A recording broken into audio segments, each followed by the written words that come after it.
এবার আসুন ফ্ল্যাশব্যাক, আলাউদ্দিন জিহাদির জন্য ফ্ল্যাশব্যাক, পিছনে একটু ফিরে দেখা।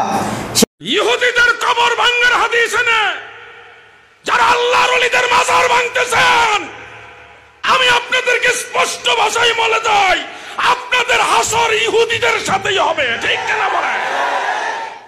আমি চ্যালেঞ্জ করলাম, পৃথিবীতে এমন কোন হাদিসের গ্রন্থ নাই যেখানে বলা হয়েছে যে এই নির্দেশটা দেওয়া হয়েছে যারা ইহুদি তাদের কবরকে ভেঙে ফেলার জন্য। চ্যালেঞ্জ করলাম, কিয়ামত পর্যন্ত সময় থাকবে। এই হাদিস আপনারা পড়েছেন, আমরা পড়িনি? অবশ্যই পড়েছি। মাজার ভেঙে দিতে হবে, যেই দলিলের আলোকে আপনারা বলছেন সেই দলিল আপনারা কম পড়েছেন, আমরা বেশি পড়েছি আলহামদুলিল্লাহ। দুইটা নির্দেশ, মূর্তি ভাঙতে হবে আর উঁচু কবর সমান করতে হবে।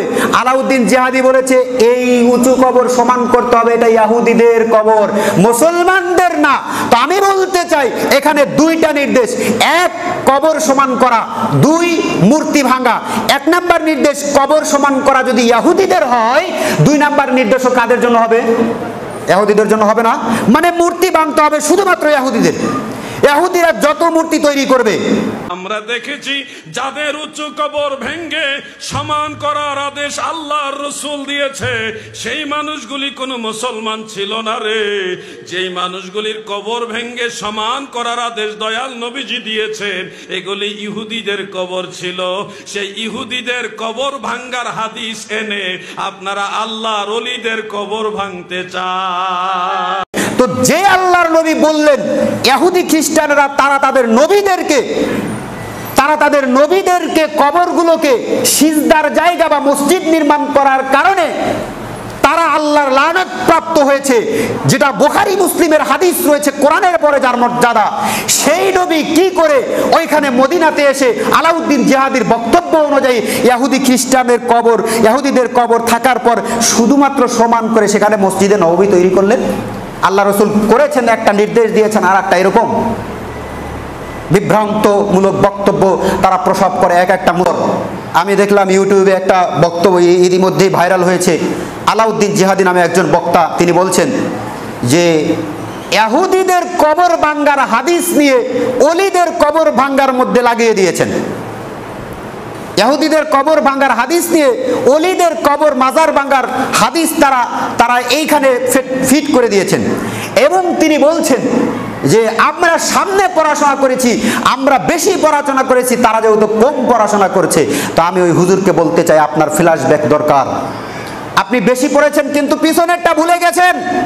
তিনি বলছেন যে আল্লাহ রাসূল সাল্লাল্লাহু আলাইহি ওয়াসাল্লাম যখন হিজরত করে মদিনায় চলে গেলেন, মদিনায় যাওয়ার পর আলী রাদিয়াল্লাহু তাআলা আনহুকে নির্দেশ দিলেন যে যেই জায়গাটা ক্রয় করা হয়েছে মসজিদ নির্মাণ করার জন্য, মসজিদে নববী যাকে বলা হয়, এই মসজিদের এই জায়গাটাকে তুমি কবরগুলোকে ভেঙে দাও, সমান করে দাও।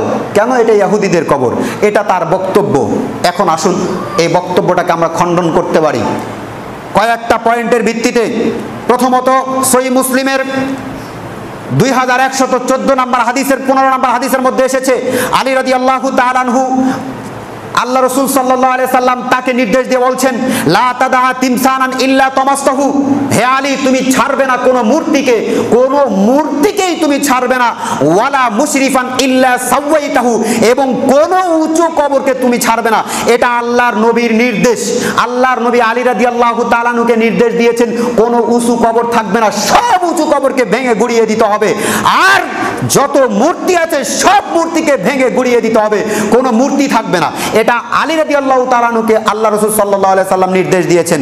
এখন হুজুর এই কথাটা নিয়ে ফিট করেছে যে এটা তো মসজিদ নির্মাণ করার সময় আল্লাহ রাসূল সাল্লাল্লাহু আলাইহি সাল্লাম আলী রাদিয়াল্লাহু তাআলা আনহুকে বলছেন।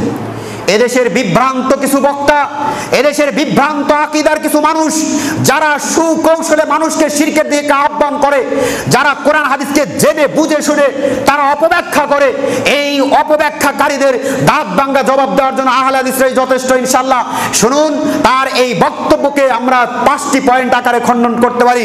পয়েন্ট নাম্বার 1, আল্লাহ রাসূল সাল্লাল্লাহু আলাইহি ওয়াসাল্লাম যখন মক্কা থেকে মদিনায় হিজরত করেন, মক্কা থেকে মদিনায় হিজরত করে পৌঁছতে সময় লেগেছিলেন 12 দিন। কতদিন? 12 দিন সময় লেগেছিল। 12 দিন পরে মদিনায় এসে তারপরে প্রথম তিনি যেই কাজটা করেন, ওই জায়গাটা যেখানে উট তার গিয়ে থামে সেখানে ওই জায়গাটা ক্রয় করে নেন। দুজন এতিম লোকের সেই জায়গা ছিল উপযুক্ত মূল্যের চেয়ে বেশি দিয়ে জায়গা ক্রয় করে নেন। অতঃপর সকলকে নির্দেশ দেন, এই জায়গা কবরগুলো পরিষ্কার করো, জায়গাগুলো নিচে সব সমান করো, এখানে মসজিদ নির্মাণ করা হবে। এটা আল্লাহ রসুলের নির্দেশ ছিল তখন যখন রসুল হিজরত করে মদিনায় আসে, তার সর্বপ্রথম এই কাজটা ছিল। এবার আসুন ফ্ল্যাশব্যাক, আলাউদ্দিন জিহাদির জন্য ফ্ল্যাশব্যাক, পিছনে একটু ফিরে দেখা। সেটা কি? আল্লাহ রসুল সাল্লাল্লাহু আলাইহি সাল্লাম যখন হিজরত করেন তখন আল্লাহর নবীর ঘরে কাকে রেখে গিয়েছিলেন? মনে আছে আপনাদের? আলী রাদিয়াল্লাহু তাআলা আনহুকে আল্লাহর নবীর চাদর পরিয়ে দিয়ে শুয়ে রেখে গিয়েছিলেন। বলেছিলেন, আলী তুমি এখানে থাকো, তুমি ভয় পেও না, আমাকে মারবে তোমাকে মারবে না, আর তুমি নিরাপদে থাকবে। আর আলী রাদিয়াল্লাহু তাআলার ঈমান ছিল শক্ত, তিনি জানেন আল্লাহর নবী যেহেতু বলেছেন আমি নিরাপদে থাকবো, অতএব পৃথিবীর কোনো কাফের মুশরিক আমার কোনো ক্ষতি করতে পারবে না। চাদর মুড়ি দিয়ে তিনি ঘুমিয়ে পড়লেন। আর রাতের অর্ধরাতের কিছু অংশ পার হওয়ার পর আল্লাহ রসুল হিজরত করলেন। 12 দিন লাগলো এখানে আসতে, এসেই প্রথম নির্দেশ। তো আলী রাদিয়াল্লাহু তাআলা আনহু কখন আসলেন, কখন আলী রাদিয়াল্লাহু তাআলা আনহুকে বললেন? না, এই কথা আলী রাদিয়াল্লাহু তাআলা আনহুকে বলেননি, কারণ আলী রাদিয়াল্লাহু তাআলা আনহু তখনও রাস্তায়, এখনো মদিনায় পৌঁছননি। যারা সেখানে উপস্থিত ছিল সেই সাহাবীদেরকে বলেছিলেন তোমরা কবরগুলো পরিষ্কার করো এবং উঁচু নিচে জায়গা সমান করো। কিন্তু আলাউদ্দিন জিহাদি এখানে ভুল বুঝিয়েছেন। পয়েন্ট নাম্বার 2, যেন কবরকে পরিষ্কার করা হয় এবং উঁচা নিচাকে সমান করা হয়, আল্লাহ রসুল এই নির্দেশটা দিয়েছিল। আপনি আর রাহিকুল মাকতুম খুলে দেখেন, কবর পরিষ্কার করা মানে কবরের মধ্যে লাশ রেখেই সমান করা এটা নয়। কবর পরিষ্কার করা মানে কবরের ভিতরে যে হাড়গুলো আছে এই হাড় হাড্ডি সব বের করে পরিষ্কার করা, আর যেই উঁচু নিচু টিলা আছে, ছোট ছোট পাহাড় আছে, আর কবরের গর্ত আছে, এইগুলোকে সমান করা নির্দেশ দিয়েছিল। পয়েন্ট নাম্বার 3, সহিহ মুসলিমের যে হাদিস তারা দলিল দিচ্ছে এবং আমরা দলিল দিচ্ছি, তারা অপব্যাখ্যা করছে আর আমরা যে ব্যাখ্যা করছি, এই ব্যাখ্যা এই হাদিস মুহাদ্দিসিনে কেরাম যে গ্রন্থে নিয়ে এসেছেন তারা কি অনুচ্ছেদ রচনা করছে এটা আমি আলাউদ্দিন জিহাদিকে দেখার জন্য অনুরোধ করছি, যারা এইরকম মানুষকে বিভ্রান্ত করছে। সেখানে সহিহ মুসলিম, ইমাম মুসলিম রাহিমাহুল্লাহ অধ্যায় রচনা করেছেন বাবুল আমরি বিতাসওয়িয়াতিল কবরি, উঁচু কবর সমান করার অধ্যায়। উঁচু কবর সমান করার অধ্যায় ইমাম মুসলিম রাহিমাহুল্লাহ তার গ্রন্থের মধ্যে হাদিস নিয়ে আসলেন আর অধ্যায় রচনা করলেন উঁচু কবর সমান করার অধ্যায়। তিনি বলেননি ইহুদি খ্রিস্টানদের উঁচু কবর সমান করার অধ্যায়, তিনি বলেননি মুসলিমদের উঁচু কবর সমান করার অধ্যায়, তিনি বলেছেন উঁচু কবর সমান করার অধ্যায়, চাইটা মুসলিম হোক চাইটা অমুসলিম হোক। এটা প্রত্যেক হাদিস বিশারদ বুঝেছেন, কিন্তু আলাউদ্দিন জিহাদি কি থেকে কি বুঝলো? ওই যে কবর পূজা করতে হবে, মাজারকে টিকিয়ে রাখতে হবে, এই জন্য অপব্যাখ্যা করেছে। আমি চ্যালেঞ্জ করলাম, পৃথিবীতে এমন কোন হাদিসের গ্রন্থ নাই যেখানে বলা হয়েছে যে এই নির্দেশটা দেওয়া হয়েছে যারা ইহুদি তাদের কবরকে ভেঙে ফেলার জন্য। চ্যালেঞ্জ করলাম, কিয়ামত পর্যন্ত সময় থাকবে, কবর যা আছে সব কবর, উঁচু কবর ভেঙে গুড়িয়ে একেবারে সমান করে দিতে হবে, এটা আল্লাহ রসুলের নির্দেশ। পয়েন্ট নাম্বার 4, সহিহ বুখারী এবং মুসলিমের হাদিস রয়েছে। সহিহ বুখারী হাদিস নাম্বার 1249 এবং সহিহ মুসলিম হাদিস নাম্বার 1071। এখানে আল্লাহ রাসূল সাল্লাল্লাহু আলাইহি ওয়াসাল্লাম বলেছেন লানাল্লাহুল ইয়াহুদা ওয়ান নাসারা, ইহুদি খ্রিস্টানেরা আল্লাহর লানত প্রাপ্ত হয়েছে এই কারণে যে ইত্তাখাযু কুবুরহুম আমবিয়াইহিম, তারা তাদের নবীগণের কবরকে মসজিদ বানিয়ে নিয়েছিল। কি বানিয়ে নিয়েছিল? ইহুদি খ্রিস্টান তারা পূর্ববর্তী যে সমস্ত নবী ও রাসূল এসেছিল এদের উম্মতেরা আল্লাহর লানত প্রাপ্ত হয়েছে কোন কারণে? নবীদের কবরকে সিজদার স্থান মসজিদ বানানোর কারণে। তো যে আল্লাহর নবী বললেন ইহুদি খ্রিস্টানরা তারা তাদের নবীদেরকে কবরগুলোকে সিজদার জায়গা বা মসজিদ নির্মাণ করার কারণে তারা আল্লাহর লানত প্রাপ্ত হয়েছে, যেটা বুখারী মুসলিমের হাদিস রয়েছে, কোরআনের পরে যার মর্যাদা, সেই নবী কি করে ওইখানে মদিনাতে এসে আলাউদ্দিন জিহাদির বক্তব্য অনুযায়ী ইহুদিদের কবর থাকার পর শুধুমাত্র সমান করে সেখানে মসজিদে নববী তৈরি করলেন? আল্লাহ রসুল করেছেন একটা, নির্দেশ দিয়েছেন আর একটা, এরকম বিভ্রান্তমূলক বক্তব্য তারা প্রসব করে এক একটা মুসলিমদেরকে শিরকের মধ্যে ঢুকানোর জন্য। আমি বলেছিলাম শয়তানের চক্রান্ত বড় জটিল ও কঠিন। শয়তান মানুষকে একেবারে চূড়ান্ত টার্গেট নিয়ে বসে আছে, তাকে কিভাবে শিরক করানো যায়। 5 নাম্বার পয়েন্ট, আলী রাদিয়াল্লাহু তাআলা আনহু এই হাদিস বর্ণনা করছেন, সহিহ মুসলিমের এই হাদিস আলী রাদিয়াল্লাহু তাআলা আনহু বর্ণনা করছেন, করে তিনি হাদিসের মতন এরকম রয়েছে, আলা মা বাসানি, আমাকে নির্দেশ দেওয়া হয়েছে বা আমাকে পাঠানো হয়েছে এই মর্মে যে আমি যেন উঁচু কবরগুলো সব সমান করি আর মূর্তিগুলো সব যেন ভেঙে ফেলি, আমাকে নির্দেশ দেওয়া হয়েছে। তার মানে আলী রাদিয়াল্লাহু তাআলা আনহু তাকে একা নির্দেশ দেওয়া হয়েছে, আমাদেরকে দেওয়া হয় নাই। এই কথা আলী রাদিয়াল্লাহু তাআলা আনহু বলেন নাই যে আলামা বাসানা, আমাদেরকে নির্দেশ দেওয়া হয়েছে, এই কথা বলেন নাই। আলী রাদিয়াল্লাহু তাআলা আনহু বলছেন শুধুমাত্র আমাকে নির্দেশ দেওয়া হয়েছে, কারণ ওই সময় আলী রাদিয়াল্লাহু তাআলা আনহু সেখানে ছিলেন। কিন্তু যদি এই নির্দেশটা ওইখানে মক্কায় মদিনায় হিজরতের পরে হতো, তাহলে ওখানে তো সব সাহাবাই আছে, তাহলে আলী রাদিয়াল্লাহু তাআলা আনহু বলতেন আলামা বাসানা, আমাদেরকে নির্দেশ দেওয়া হয়েছে যাতে করে আমরা উঁচু কবরগুলো ভেঙে দেই। কিন্তু আলী তা বলেন নাই রাদিয়াল্লাহু আনহু আজমাইন। পয়েন্ট নাম্বার 6, মূর্তি ভাঙা এবং উঁচু কবর সমান করতে হবে, এই 2টা নির্দেশ। কয়টা নির্দেশ?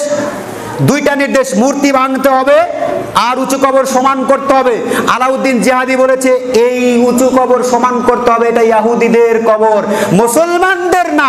তো আমি বলতে চাই এখানে 2টা নির্দেশ, 1 কবর সমান করা, 2 মূর্তি ভাঙা। 1 নাম্বার নির্দেশ কবর সমান করা যদি ইহুদিদের হয়, 2 নাম্বার নির্দেশও কাদের জন্য হবে? ইহুদিদের জন্য হবে না। মানে মূর্তি ভাঙতে হবে শুধুমাত্র ইহুদিদের।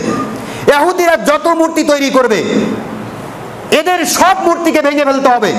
ইহুদিরা যত কবর তৈরি করবে সব কবর ভেঙে ফেলতে হবে। কিন্তু মুসলমানদের কোনো কবর ভাঙা যাবে না, ওলিয়া উলিয়াদের কবর ভাঙা যাবে না। কেন? এই হাদিসে বলা নেই যে মুসলমানদের কবর ভাঙতে হবে। তো আমি বলতে চাই, তো এই হাদিসে বলা নেই যে মুসলমানদের মূর্তি ভাঙতে হবে, একই হাদিস। তার মানে আলাউদ্দিন জিহাদির বক্তব্য অনুযায়ী এটা সুস্পষ্টভাবে প্রমাণিত হয়, যেমন ইহুদি খ্রিস্টানদের মূর্তি ভাঙতে হবে, তেমন ইহুদি খ্রিস্টানদের মূর্তি বা কবর উঁচু কবর সমান করতে হবে। যেমন মুসলমানদের কবর উঁচু কবর সমান করতে হবে না, তেমন মুসলমানদের কোনো মূর্তি ভাঙা যাবে না। অর্থাৎ শেখ মুজিবুর রহমানের মূর্তিকে ভাঙা যাবে না, অর্থাৎ জিয়াউর রহমানের মূর্তিকে ভাঙা যাবে না, অর্থাৎ আবু সাইদ এবং মুগ্ধের এদের ছবি এদের মূর্তি ভাঙা যাবে না। এমনকি আলাউদ্দিন জিহাদির মূর্তি যদি কেউ তৈরি করে, যেহেতু সে মুসলিম সুতরাং তার মূর্তি ভাঙা যাবে না। আব্দুর রাজ্জাক বিন ইউসুফের যদি মূর্তি তৈরি করা হয় তাহলে তার মূর্তি ভাঙা যাবে না আলাউদ্দিন জিহাদির এই বক্তব্য অনুযায়ী। বিভ্রান্তমূলক এই বক্তব্য থেকে আমরা অবশ্যই সতর্ক থাকবো ইনশাআল্লাহ। মনে রাখবেন রাসূল সাল্লাল্লাহু আলাইহি ওয়াসাল্লামের নির্দেশ উঁচু কবর ভেঙে ফেলতে হবে এবং মূর্তি যা আছে সব ভেঙে ফেলতে হবে। এটা বলা হয়নি যে মুসলমানদের কি ইহুদিদের, এটা বলা হয়নি মুসলমানদের কবর নাকি ইহুদিদের, বলা হয়েছে উঁচু কবর, যা উঁচু কবর আছে চাই মুসলিম হোক চাই অমুসলিম হোক, যা মূর্তি আছে চাই মুসলিম হোক চাই অমুসলিম হোক, কোনো মূর্তি চলবে না, কোনো কবর উঁচু কবর চলবে না, সব ভেঙে গুড়িয়ে সমান সমান করে দিতে হবে। আল্লাহ সুবহানাহু ওয়া তাআলা আমাদেরকে বোঝার জন্য তৌফিক দান করুক। বড়ই দুঃখজনক, বড়ই দুঃখজনক, বড়ই আফসোসের বিষয়, আপনাদের এই আহলে হাদিস সমাজে এখনো মাজার আছে মূর্তি, সেখানে এই মাজারে এখনো প্রতি বছর উরস করা হয়। এটা বড়ই দুঃখজনক। আপনাদের সমাজে আপনারা নিজেদেরকে সহিহ আকীদা দাবি করেন, আপনারা নিজেদেরকে আহলুল হাদিস দাবি করেন, অথচ আপনাদের এই সমাজে এখনো মাজার। তাই আমি ব্যর্থ, আমি আপনাকে বোঝাতে পারিনি যে এই মাজার ইসলামে নেই, এটা আমারই ব্যর্থতা। আমি যদি বোঝাতে পারতাম তাহলে আপনার এই মাজার থাকতো না। শুনুন, মাজার ইসলামে নেই, অতএব এই মাজারকে যে কোনো মূল্যে মিটিয়ে দিতে হবে, এ কথাই চূড়ান্ত। আর যদি এই মাজারকে টিকিয়ে রাখতে চাই তাহলে পৃথিবীতে যত বড় হুজুর আছে তাকে নিয়ে আসুক এবং তার সাথে আলোচনায় হোক। যদি সে জেতে তাহলে মাজার টিকবে।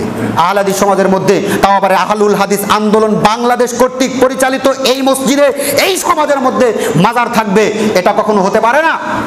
আমরা গত সপ্তাহে কর্তৃপক্ষের সাথে, হয়তো তারা জানেনি বা এভাবে বোঝেনি, কর্তৃপক্ষের একজনের সাথে আমরা কথা বলেছি। আজকে আমরা আরও বিস্তারিতভাবে তার সাথে কথা বলবো।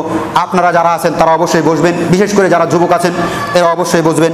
আল্লাহ সুবহানাহু ওয়া তাআলা আমাদের সকলকেই এই কাজ সহজ করে দিন এবং বোঝার জন্য সহজ করে দিন। আল্লাহুম্মা আমিন।